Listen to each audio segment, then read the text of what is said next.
मंदोदरी ने कहा, श्री राम जी के बाण सर्पों के समूह के समान है और राक्षसों के समूह मेढक के समान। इससे पहले कि वो इन्हें ग्रस ले, आप अपने हट छोड़कर कोई उपाय कर लीजिए।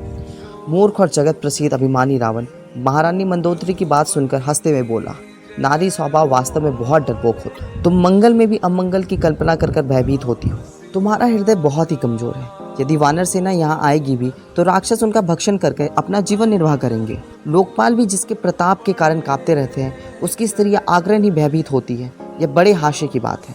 यह कहते हुए रावण ने हंसकर मंदोदरी को हृदय से लगा लिया और अत्यधिक प्रेम का प्रदर्शन करते हुए वह दरबार में चला गया। मंदोदरी हृदय में चिंतित होने लगी कि संभवतः उसके पति पर विधाता की दृष्टि प्रतिकूल हो गई है। रावण जब दरबार में पहुंचा तो उसे ऐसी सूचना मिली कि शत्रु की समस्त सेना समुद्र के उस पार आ गई है।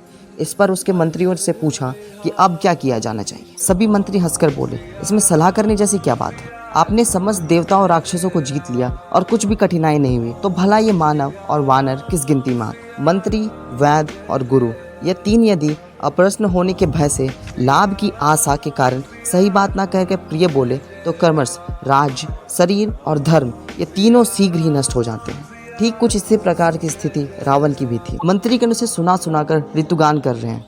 इस अवसर पर विभीषण जी ने आकर बड़े भाई के चरणों पर शीश झुकाया। पुनः शीश झुका वे अपने आसन पर बैठ गए और उनकी आज्ञा पाकर बोले, हे कृपालु, जब आपने मुझसे इस विषय में पूछा ही है तो मैं अपनी बुद्धि के अनुसार आपके हित की बात करना चाहता हूँ।